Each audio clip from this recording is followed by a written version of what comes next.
Jai Gurudev for the Age of Enlightenment.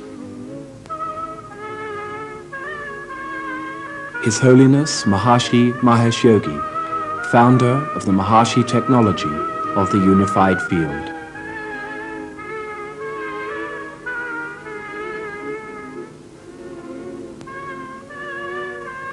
Advanced lectures on the TM and TM City program. Lecture 4, Entertainment in the Age of Enlightenment. Enjoying the play of bliss consciousness 24 hours a day. Maharishi with Dak Hенинг, first magician of the Age of Enlightenment. Maharishi, members of the world government, national leaders, special guests, ladies and gentlemen. The Ministry of Celebrations and Fulfillment welcomes you to this conference on celebrations in an enlightened society. The philosophy of this ministry includes the point that celebrations create an atmosphere for the collective consciousness to experience fulfillment in ever-increasing waves. Every celebration marks a forward step which adds momentum to the cause of evolution. True entertainers of the Age of Enlightenment are siddhas, perfectly developed individuals whose actions are in accord with all the laws of nature. These siddhas use the media of entertainment to inspire, uplift, and inform. Their actions provide momentum for the collective consciousness of the audience to rise in ever-increasing waves of fulfillment. We are honored to have with us this evening the founder of the Transcendental Meditation Movement and the Science of Creative Intelligence, His Holiness Maharishi Mahesh Yogi. Mr. Dak Hенинг, first magician of the Age of Enlightenment, Mr. Ron Olpak, concert pianist and visiting instructor in music at Maharishi International University, Mr. Charles Lloyd, world-renowned composer, musician, flautist, and recording artist, Mr. Mike Love, popular entertainer and recording star, well known as one of the musical group The Beach Boys, and all of these gentlemen are executive governors for the world government of the Age of Enlightenment and accomplished siddhas. To open this conference, we would like to ask Maharishi to set the guidelines for entertainers in the Age of Enlightenment, explaining their role in creating an ideal society.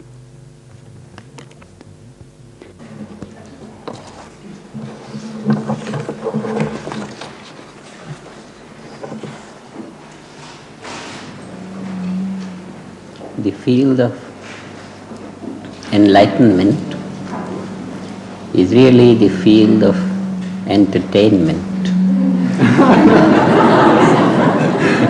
It's very entertaining. It's the field of bliss consciousness.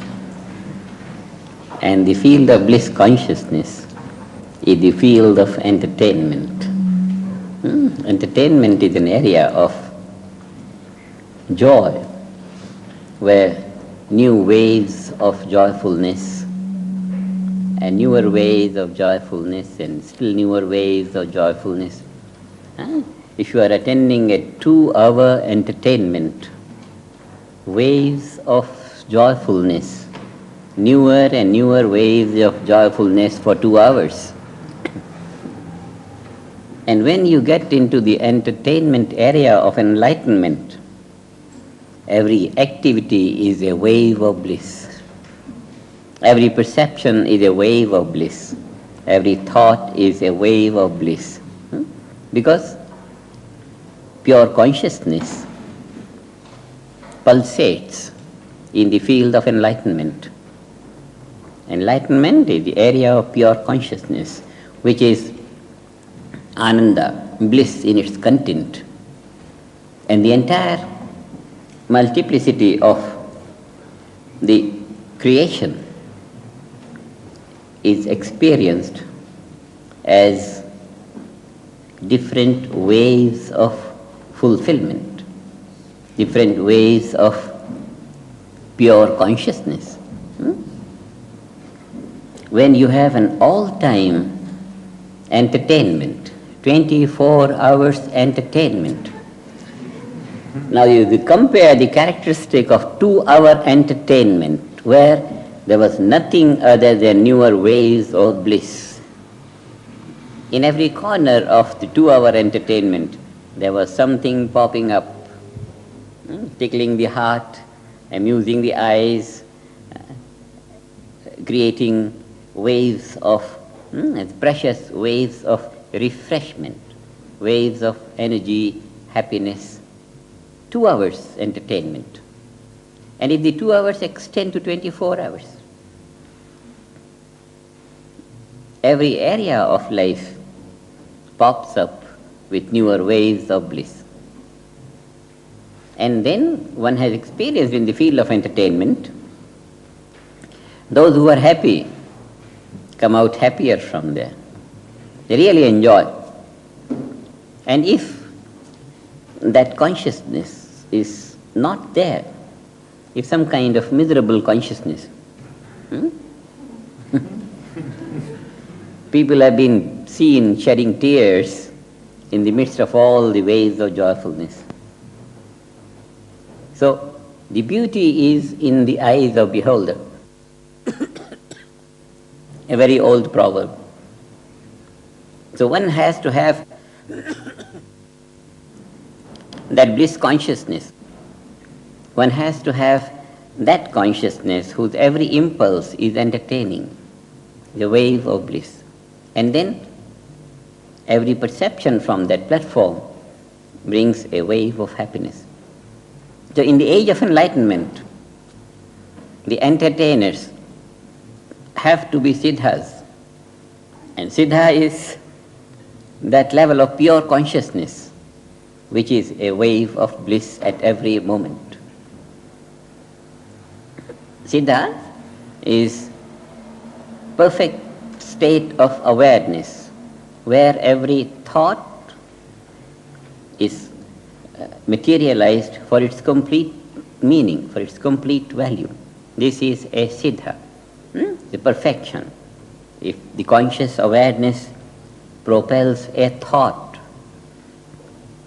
because the thought is that impulse of consciousness, and because consciousness is a field of all possibilities, the meaning of the thought is always with the meaning. And when the sound of the thought is an impulse of consciousness, then because consciousness is a field of all possibilities, that impulse of consciousness reverberating in the sound expresses on the level of consciousness the total meaning of that sound. So sound and meaning relationship is so intimate on that level of consciousness which has the character of infinite correlation. Pure consciousness, transcendental consciousness, it has a character of infinite correlation. Everything is related with everything else on that level of consciousness. That is why we don't remember the differences, we don't remember the diversities, we don't remember anything of the relative. That is absolute state of unified wholeness. That is infinite correlation value. From that infinite correlation, a sound has complete liveliness of meaning within it. That is the reason why the siddhas, when he propels a thought, his consciousness, assuming the quality of the thought, experiences the meaning of the thought. It's like the ocean becoming pink, and then another wave, it becomes yellow. Another wave, it becomes orange. Whatever impulse of sound is creating the thrills in consciousness. The consciousness assumes that quality, and in that quality, the sound and its meaning both are intimately correlated. In that quality, the consciousness becomes that. With the faint impulse of thought, the total meaning of the thought occupies the quality of consciousness. That is why a siddha experiences the phenomenon when he thinks a thought. All that happens in the field of consciousness. The practice of siddhi means the practice of consciously projecting thoughts in that field of all possibilities, which is pure consciousness, transcendental consciousness, state of least excitation of consciousness. That is a field of all possibilities, and when we project a gentle, faint impulse of a thought, that consciousness assumes the quality of that thought. In the quality of the thought, the meaning of the thought is imbibed. Immediately, the thinker, that consciousness, experiences the value of that thought as a meaning of the thought. And this is what we say, the thought is materialized. The whole play is the play of pure consciousness. And when physiology becomes habituated to this experience, then the experience of the inner impulses of consciousness begins to be felt outside in the relative, until the entire play of thought and action is experienced as one's own impulses of the self. And when this happens, every activity, every thought, every desire, every emotion, every impulse of one's consciousness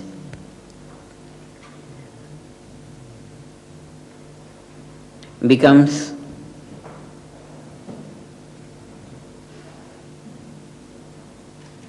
the play of infinite correlation. The entire activity in the universe becomes one's own activity.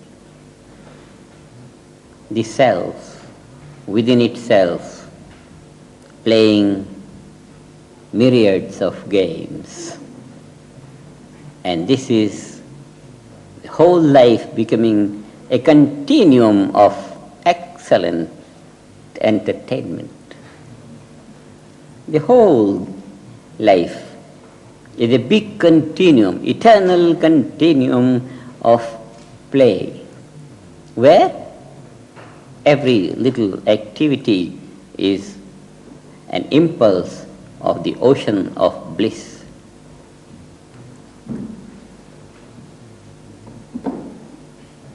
And this is the supreme value of entertainment. You have to enter in order to have entertainment. And where do you enter? You enter within yourself. This is the whole secret of a siddha. One propels a thought and back onto self, and backing onto self, the thought becomes more and more powerful. Eventually it becomes most powerful.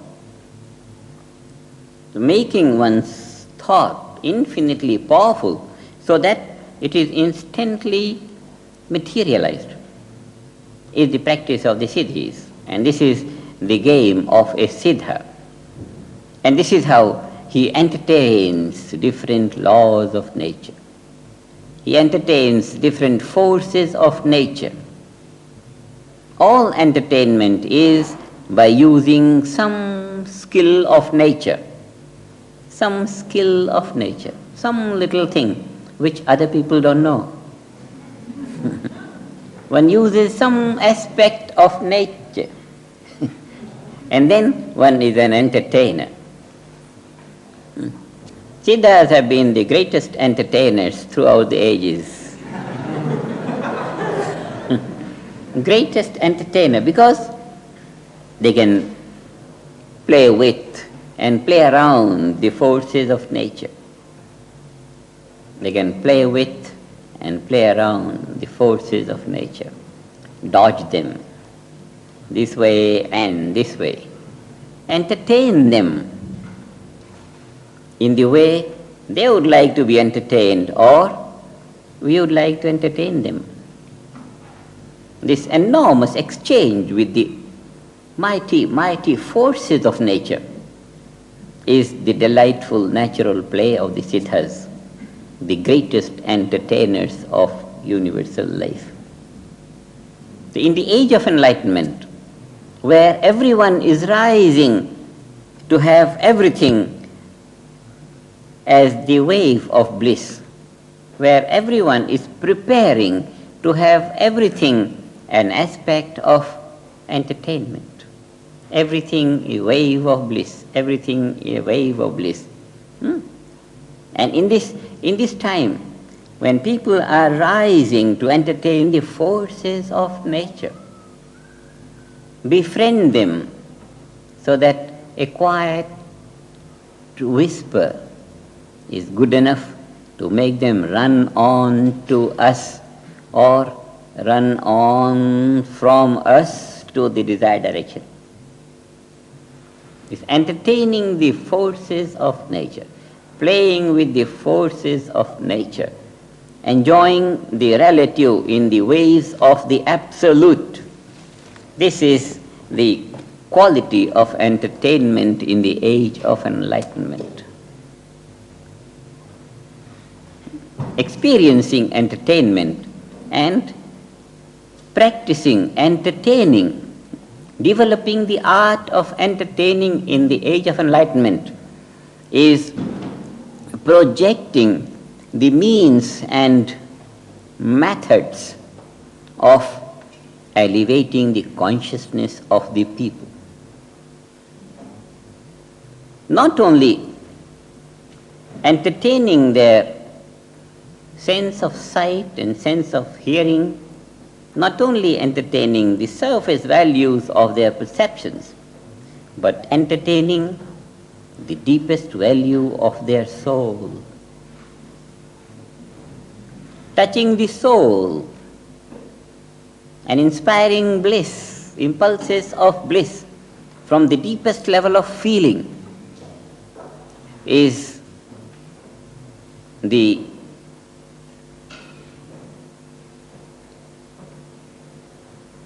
activity of the entertainers in the age of enlightenment. And now the rising entertainers in this rising wave, rising time of the age of enlightenment, they are getting into that program whereby working within themselves, they'll be whispering to the soul of all the beings in the whole universe. They are mastering those procedures whereby the faintest level of their feeling will be enriching and inspiring the life of all the beings in the universe. These are not the entertainers of the age of ignorance who had to depend on the outside instrumentations and methods of striking. In the age of ignorance, there was a lot of need for mastering outside striking, either on the tender chord or the very sharp chord or the visions of the people. the art of entertainment in the rising age of enlightenment demands working from that level of infinite correlation. Infinite correlation. Even in the age of ignorance, which is gliding off very quickly, even in the age of ignorance, the entertainers had always tried to touch the deepest core of the heart of the audience. In whatever way. But they had always attempted to touch the most tender area of the heart. But there was the need for quite a lot of outer paraphernalia. In the age of enlightenment, in the age of enlightenment, the striking is going to be more and more tender and more and more tender and more and more tender. The effect is going to be greater and greater. It's just a different time. It's like the time of sleep or dream and time of waking. Life had been sleeping so far to its own infinite potential. And now life is waking up to its own infinite potential. That's how the age of enlightenment, the dawn of the age of enlightenment, when life is waking up in its own infinite potential. And therefore, the entertainment in the age of enlightenment has to be from a much deeper level, the level of the self, the level of the soul. And once the experience of divine hearing, every gross word becomes entertaining. Just because the ability to perceive much finer has increased, it has developed. The gross sound are no more gross because the experiencer has become refined. And he is able to entertain even a gross word for himself, and when he entertains a gross word in himself, he creates an impulse from the deepest level of experience, from the deepest level of consciousness, which is the field of infinite correlation. He appeals, inspires all the sleeping hearts. Oh, they wake up. So the value of entertainment is being multiplied manifold, millions of times more powerful is going to be the art of entertaining to the whole population. Because now the entertainers of the age of enlightenment produce an impulse and they are back onto self. And backing onto self, they make that impulse infinitely powerful. It reverberates with the value of entertainment in the whole creation.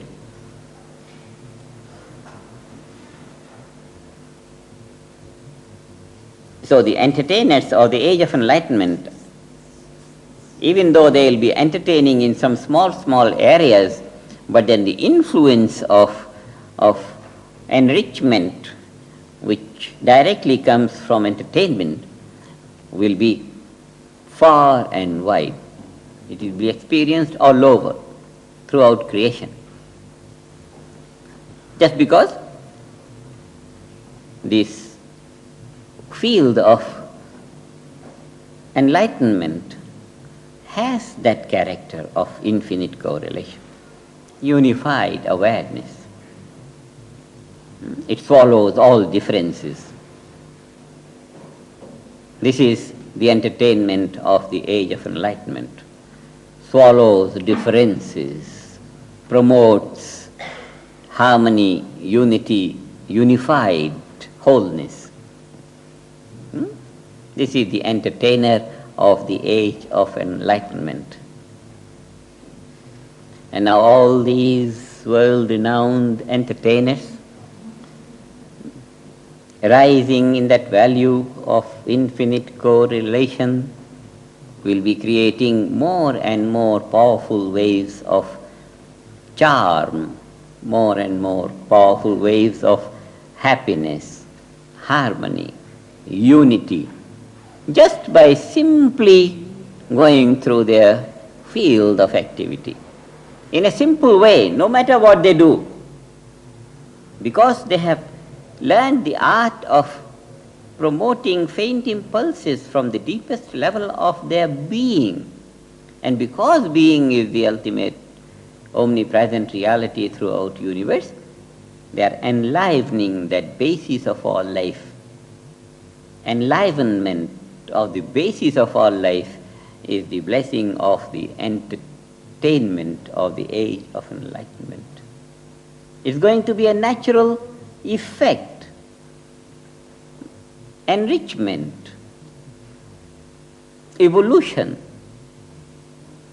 increasing waves of harmony and happiness are going to be the effects of entertainment in the age of enlightenment. Entertaining in the age of enlightenment, because it's coming from the deepest level of being of the entertainer, is going to influence the deepest level of being of all mankind, of all the beings in creation. So the range of entertainment, the effect of entertainment in the age of enlightenment is to be unbounded, unlimited, and is going to be a reality of all times. And with this, the continuum of the age of enlightenment itself. So the entertainment of the age of enlightenment is not only going to enrich lives in each generation, but is going to perpetuate the life of the age of enlightenment itself. Generation after generation, the tradition of these entertainers of the age of enlightenment will be producing that enlivening influence for that state of infinite correlation.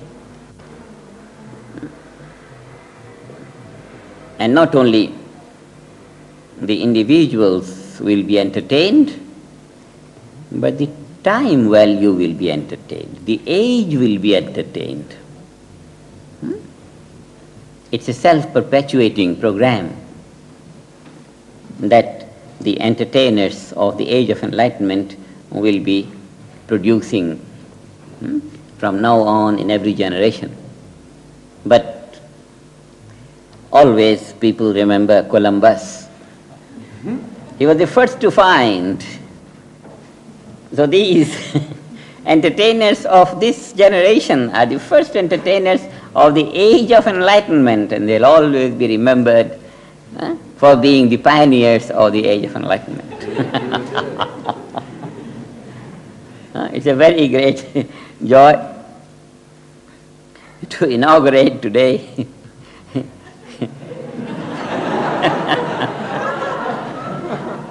this beautiful, charming field of entertainment in the midst of all these world-renowned charmers.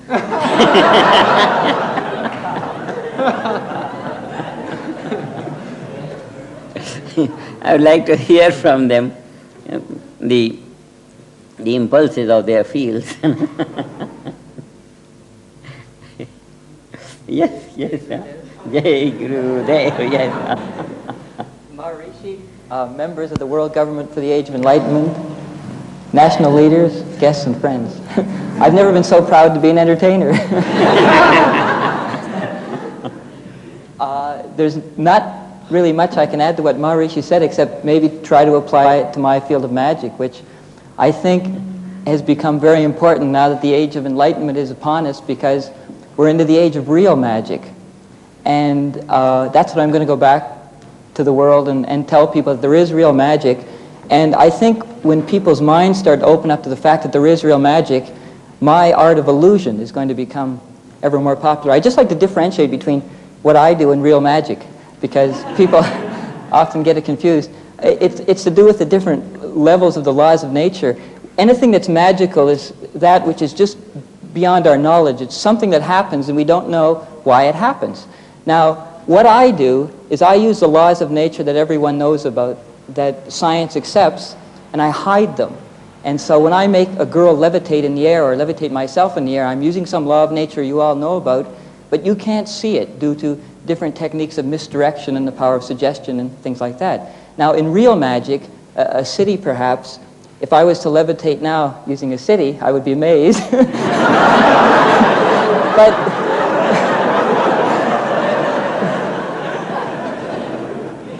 besides that, I would be using a law of nature which is not in the mainstream of scientific thought at the time, right now. It's beyond our scientific knowledge, and that's what makes it magic. In both things, there's wonder produced, and something seems to be impossible, but I use accepted laws, and real magic uses these very fine laws of nature. So I'd like to talk about my kind of magic, entertaining, and by my kind of magic, under some of the things Maharishi has talked about. Now, the purposes from listening to Maharishi of entertainment in the age of enlightenment is, first of all, to create happiness, because that's the purpose of the universe, the expansion of happiness. So magic does this just universally. Wherever I've gone in the world, I've been practically the North Pole.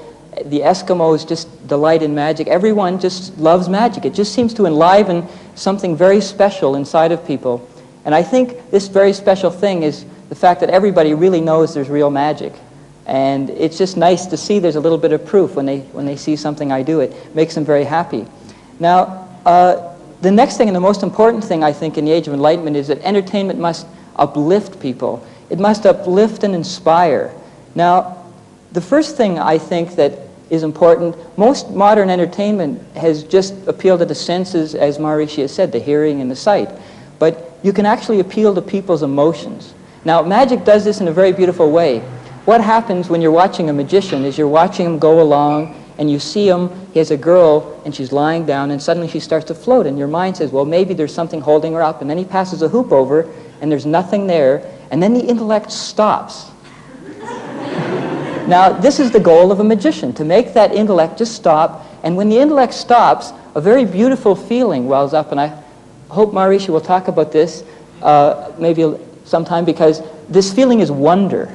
It's a very beautiful feeling. The intellect is stopped, and it's like there's something impossible happening.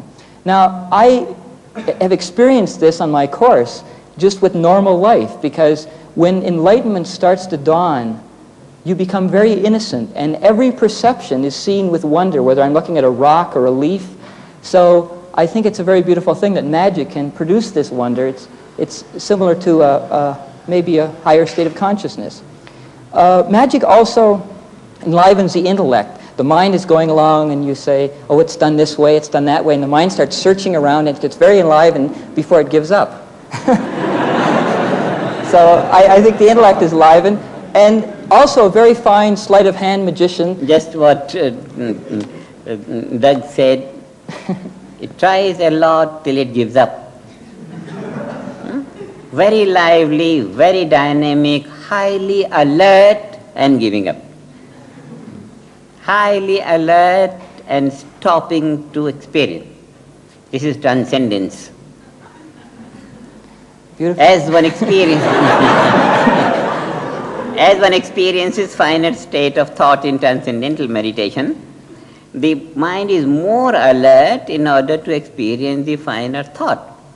And when still finer thought is perceived, the mind is still more alert than before. So in the whole process of experiencing finite states of thought, what increases is alertness, alertness, alertness. When one is transcending the finest thought, One is on the supreme level of alertness, and then one is alert to one's own self. Unbounded awareness, infinite alertness. This is the field of all possibilities. Infinite alertness. And this state comes on the conscious level of awareness by gradually getting over duller aspects of awareness. Awareness becomes more and more alert, more and more alert, more and more alert. So this is just the experience that Doug said. The man sees, and he sees suddenly some phenomenon happening. And his mind is so very inquisitive about it, maybe this way, no, not this, maybe this way, conjecturing all possible values and then finding no loophole which the awareness can possibly answer, and then he gives up, but alert in appreciation of the thing. And this is just transcendence. All this wonder, this bubble of happiness, self-contained bubble of happiness. This is just the result of being very alert and then coming to restful alertness. Infinite restful alertness is the simplest form of awareness, which is bliss consciousness.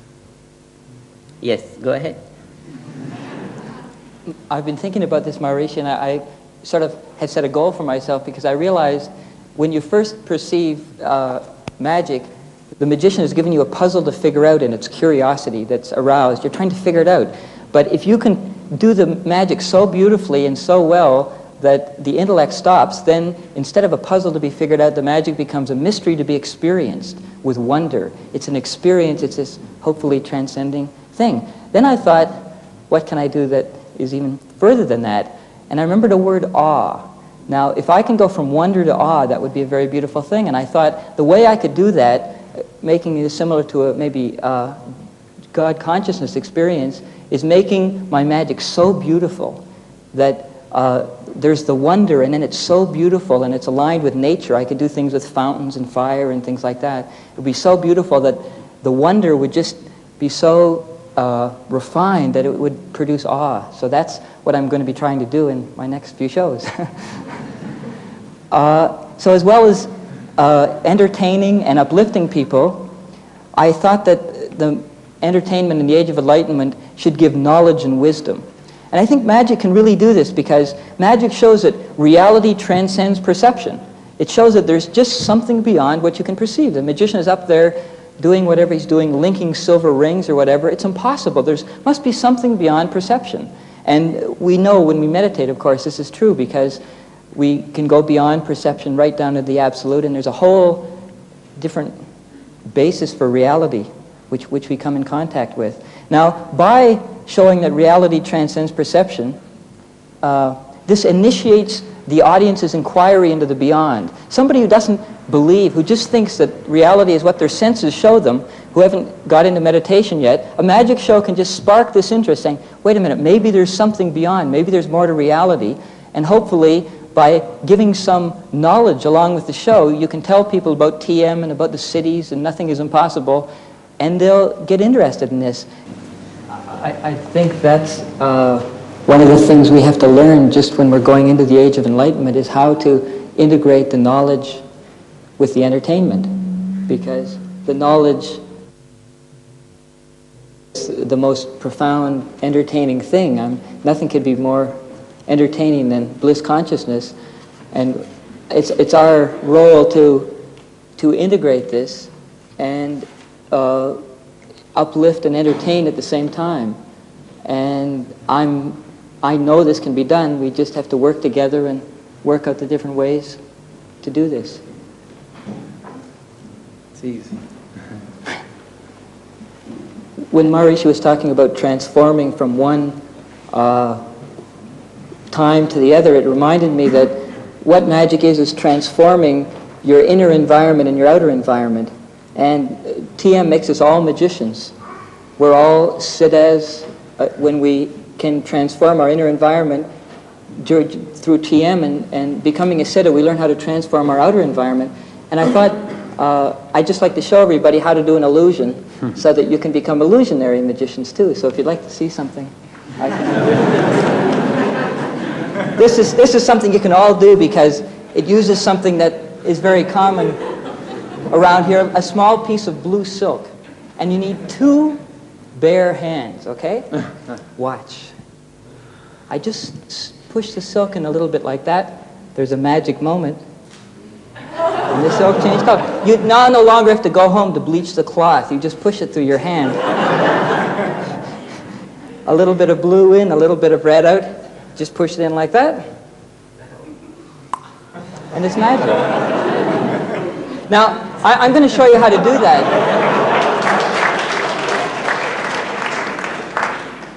The secret of magic is I hate to give this away, but I think if I teach you all how to do this, you can go home and in your introductory lectures, or if you're staying here for the World Government, you can do it for each other at lunch hour. You have 2 handkerchiefs, a blue one and a red one, okay? Now before you start, let's use the red one here first. You take the red one and you use 2 empty hands and you start pushing it in your hand. Just like this. Now you have to make sure it doesn't come out the other end because everybody will see it. So you put your little finger over the other end like that. And you just push it in, push it in, push it in a little bit like that. And now you're ready to do it. One thing you must never do if you're going to do this is never open your hand. Because if you open your hand, the whole thing's ruined and you have to start all over again. So keep the hand closed in a very natural position. If you want to show a hand empty, you can show this one because it's absolutely meaningless. Now, you take the blue handkerchief, and you start slowly pushing it into your hand. Okay? Now you say the magic moment, and naturally you just reach in and pull out the little red one that was stuffed in there before. So you push in the blue one a little bit, pull out the red one a little bit, push in the blue one like that, and the magic is done. Don't tell anyone how to do it.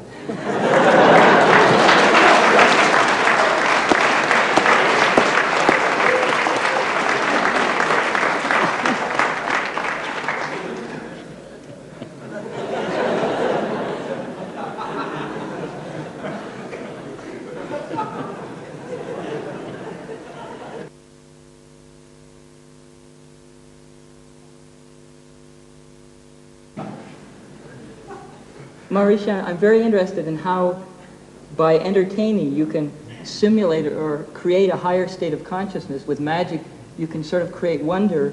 And I once heard you speak about how music it calms the mind and there's a silence between the notes. Is this something we can look forward to entertainment that can actually give a higher state of consciousness? A physicist would say everything comes out of vacuum. From nothingness. So if some handkerchief comes out of the empty fist, it must be physics.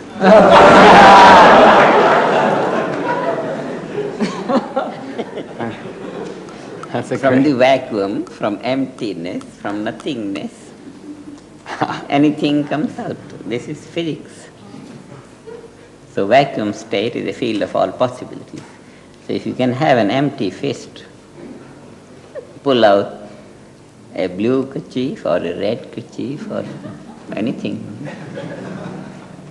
This is precisely the technique of sidhis.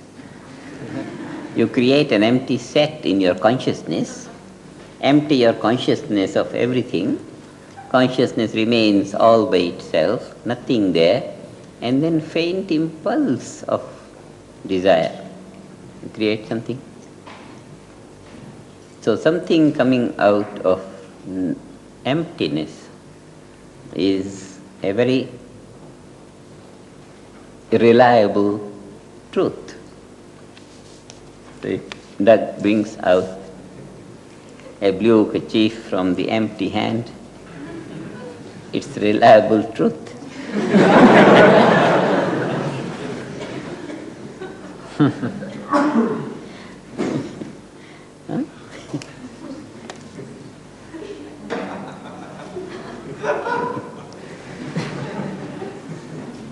Can one simulate a higher state of consciousness with entertainment? can, through music or magic, actually give people who've never experienced perhaps witnessing or stopping of the intellect. Magic can, or any art, performing art can settle the mind and then uplift people. That is the purpose of entertainment, that is the purpose of music. That is the purpose of music.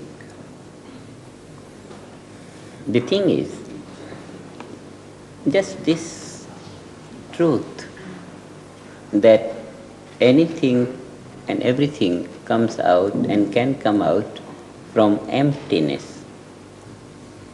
This is the secret of nature. We meditators understand pure consciousness, unbounded awareness, field of all possibilities, and we practice siddhis, and then we know very faint impulse of consciousness can produce anything. That consciousness which is empty. It's full of infinite values. How it maintaining itself, being completely uninfluenced by anything, maintaining its unbounded eternal sameness, oneness, wholeness, indivisibility. How it can get divided into multiplicity, variety, into differences. How that infinite, eternal, non-changing could come out as finite, bound, ever-changing. How it could happen. The opposite values came out. How it can happen. This is the magic of the Absolute. That the Absolute remains the same without changing into the relative. The whole relative spreads. Where is the secret? The secret is in nothingness. If that unbounded wholeness were always awake, then it would not appear as broken pieces. It would not appear as individual differences. It's always awake, means infinite correlation is always lively. There will always be wholeness. There won't be any partial, finite, changing values. These partial, finite, changing values came along only when the unbounded wakefulness started to sleep, came out with the value of nothingness, vacuum state. It can't operate on itself. Deep within it is that eternal, infinite, unbounded wholeness of life, eternity, non-changing, non-variable, absolute unity. If it were awake in itself, no diversity was possible. But if it could remain within itself and close its own awareness and become sleepy awareness, sleepy, the vacuum state, then a different structure could arise from it. Diversity could arise from it. If the infinite awareness could keep itself lively, then there won't be any diversity. For diversity to be, that liveliness must sleep, and that sleeping liveliness, sleeping infinity is that vacuum state, from where diversity, from where change springs, and that remains dormant. Physicists have started to find superfluidity deep within the nature of vacuum state, and that superfluidity is characterized as infinite correlation value, and that is that field of all possibilities, the siddha consciousness, transcendental consciousness. But the fact how creation came out was when it slept. It became nothingness, it became vacuum. Superfluid essence of life became vacuum. It got frozen. From that frozen possibilities, all possibilities in the frozen state started to promote specific possibilities without the value of infinite correlation. Specific possibilities completely separate from one another. The diversity sprang on the basis of emptiness, which was not known to itself, as opposed to the absolute state of infinite correlation, which knows itself as wholeness, indivisible unity. So for the diversity to come up, it could have come up only with the non-awareness of that eternal continuum of wholeness. Non-awareness of that, that means the ignorance of wholeness is the basis of diversity, and this is all creation. So the whole creation came out of ignorance, from nothingness. This is how intellect satisfies itself in everyday phenomenon of music, magic. Something comes out of nothing.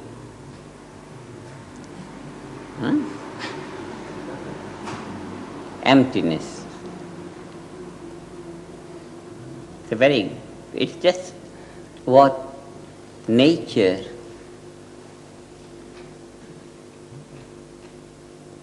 produces. It exemplifies this principle of something coming out of nothing. Something coming out of nothing. Exactly the same principle in the achievement of siddhis. You desire. You want a flower. You want a flower. Flower doesn't come to experience when you want it, because the mind is full of isolated value, full of limitation, want a flower. The technique is you want a flower and come back to yourself, coming back to yourself, hiding in yourself. You are doing nothing to your desire. You create a desire and let it become nothing, and there is the fulfillment. So the substantial fulfillment of desire comes when the desire becomes nothing. Same thing exemplified in nature. The tree comes when the seed is destroyed. The sprouting of the seed, the destruction of the seed are the two phases of the same process. So, in the destruction is implied creation. Destruction means nullifying something, making something nothing. And out of that process of making something nothing, something comes out. This process of creation the principle of creation is the same, no matter where and what one creates. Whether one creates something real or something non-real, apparent. The mechanics of creation are the same. From nothing springs something. So all these principles of creation came out of your blue kerchief. And the same thing from the red one.